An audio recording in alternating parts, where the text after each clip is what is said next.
Today, the latest weapons, coupled with the fighting skill of the American soldier, stand ready, on the alert all over the world to defend this country, you, the American people, against aggression. This is the big picture, an official television report to the nation from the United States Army. Now, to show you part of the big picture, here is Sergeant Stuart Queen.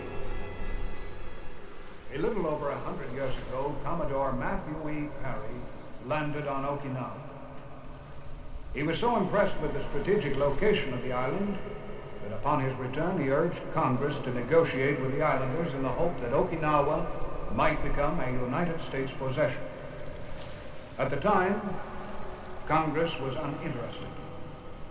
Now, a century later, Okinawa is a possession of the United States, ceded to us in the Japanese Peace Treaty. Furthermore, it is the only possession we hold in Asia.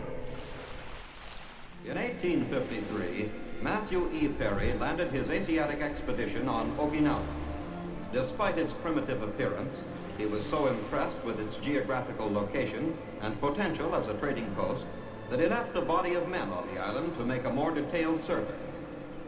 Some of those men are buried here, their resting place marked for all time by the friendly Okinawans who took a liking to the Americans from the start.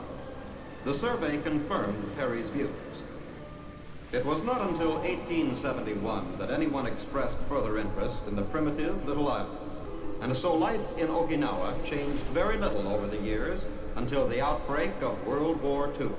Equally vital to the American offensive, it must be taken before the attack on Japan could succeed.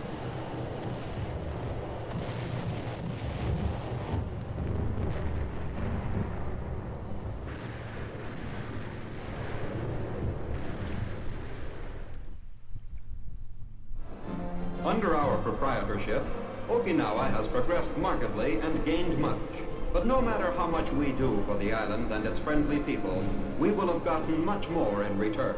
Officially known to the public as America's Keystone of the Pacific.